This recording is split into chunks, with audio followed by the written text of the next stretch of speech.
Okay, so I just want to make a few comments now about things that perhaps we could have improved in our discussion, and also some comments that will be useful for the exercises. So the exercises, there's lots of technical things that I've asked you to prove and comment on, things that we did in the notes, and then some conceptual things which these comments will be useful for. So first of all, what are some of the deficiencies in what we did? Okay, so first of all, one of the things that has been true is we've always assumed that we are close to the free field fixed point.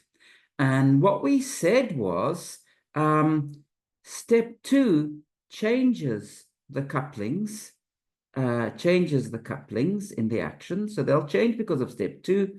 But step 3 also changes the couplings in the action, okay? And in fact, what we said was the change due to step 3 was always much bigger than the change due to step 2. So if we are calculating how a coupling changes at weak coupling, the changes due to step 2 are pretty much negligible compared to the changes that we get due to step 3. Now, that's almost always true.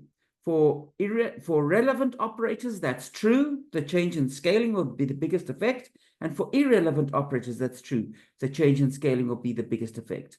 But for marginal operators, that's not true because the change due to step 3 is nothing. So in that case, we really do have to take into account step 2, and that's a pretty hard problem to do in general. This is what we're going to be doing in the next chapter, which is the last chapter of the course, and we'll be studying what is a remarkable equation in quantum field theory called the Kalan-Samanzik equation, and it's going to tell us how to calculate how marginal couplings run, and the running of marginal couplings are dictated by certain functions called the beta functions. So that's what we'll do, and that's actually a really nice description that we'll develop, because we'll be thinking like Wilson, but we'll be calculating like Feynman, Schwinger, Tominaga, and Dyson. You can see Wilson's got a beautiful way of thinking about quantum field theory, but boy, oh boy, is it hard to do calculations. So it's nice to think like Wilson and calculate like Feynman, Schwinger, Tominaga, and Dyson. And that's what we'll do in the next chapter when we study the Kalan-Samanzik equation. Good. Okay, now the next thing that I wanted to say is that when you do renormalized perturbation theory, so when you do renormalized perturbation theory, so what we studied in the last chapter, you know, you've got the terms in your action that correspond to your measured couplings, measured mass, the kinetic term. So those are all fine. But then you needed to add some terms, some counter terms to the action. And you know, you didn't know the values of the counter terms. In fact, you might not even know what counter terms need to be added. We can now clear that up. So when you do renormalized perturbation theory, you should add a counter term for every possible marginal and relevant coupling. Okay, so when you start off doing a calculation of normalized perturbation theory, you should add a term for every possible marginal and relevant coupling. Next thing is, you know, our description is not complete. And it's not complete because you might ask, are there fixed points? Are there fixed points of the RG flow that are interacting, so not free? And the answer to this question is yes, there really are. So you can find fixed points of the renormalization group flow, and they don't correspond to the free field fixed point. What does that mean? It means you can't use dimensional analysis to decide if a particular operator is relevant, marginal, or irrelevant. You actually need to take into account the interactions. That is typically hard to do, but that fixed point theory would be known. So the fixed point theory, so the FP theory will be, it's a fixed point of the RG flow, and it will be a conformal field theory. A conformal field theory. It has scale invariance and a slightly bigger invariance known as conformal invariance. And there's been a lot of progress in conformal field theory. So for many of these fixed points, there are many quantities that we can calculate. That's a fascinating topic. And maybe we'll have a course on conformal field theory at some point. But the point is there are now methods where you can calculate things in these interacting fixed points. And these are fixed points where quantum physics has radically changed the classical physics. And that's why you simply can't just use dimensional analysis. Then the next thing, I think that often there is some confusion about what is the status of non-renormalizable quantum field theories. You know, Feynman, Schwinger, Tominaga, and Dyson, the calculations that they were doing were perfectly sensible. And for example, the magnetic moment of the electron that they calculated out to 14 decimal places, this was calculated using their scheme of renormalization, and the answers agree beautifully with experiment.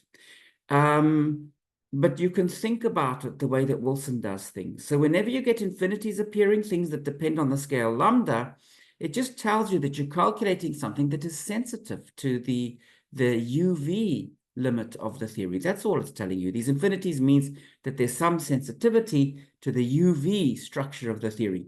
And as you go to higher and higher energies, you would expect that you need to add some irrelevant operators if they start to play a role, and that would correspond to non-normalizable interactions. So when you're thinking like Wilson, you happily include non-normalizable interactions, but you always have some cutoff scale that is physical. And in fact, this is experimentally confirmed. When you want to calculate masses of pentaquarks in particle physics, for example, it turns out that there are contributions from non-normalizable operators, and they can be measured. They give a contribution that's a fraction of a percent to the measured answer. So you can really even start to measure the effects of these irrelevant operators. Then for something, if you were studying something like quantum gravity, where you really do want a fundamental description, and it's not just a summary, a long-distance summary of physics, then you would have to still think like Feynman, Schwinger, and Tominaga, and you would want to take your cutoff to infinity.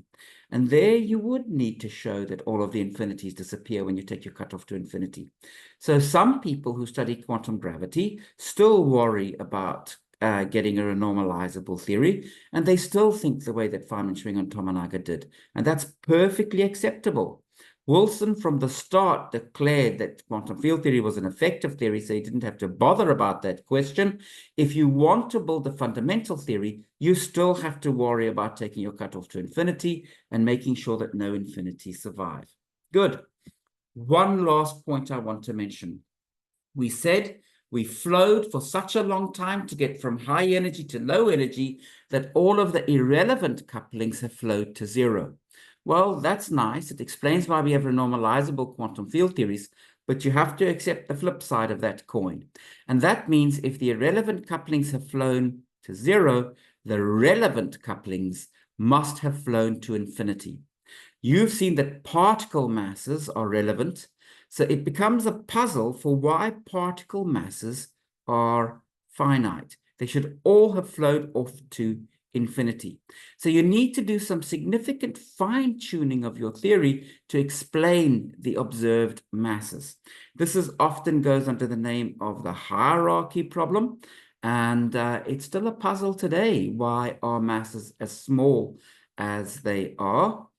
At some point, people were hoping to explain that by symmetry, because as you've already seen, symmetry does constrain the form of the low energy effective action. And the symmetry in particular that they were trying to use was supersymmetry. And then supersymmetry would explain, for example, why energy scales can take some small finite values, in particular, why particle masses can take some finite value.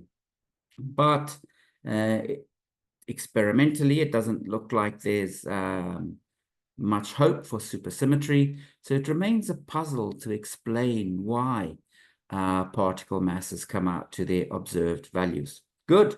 Okay, I hope you enjoyed this chapter. It was one of the nicest ones.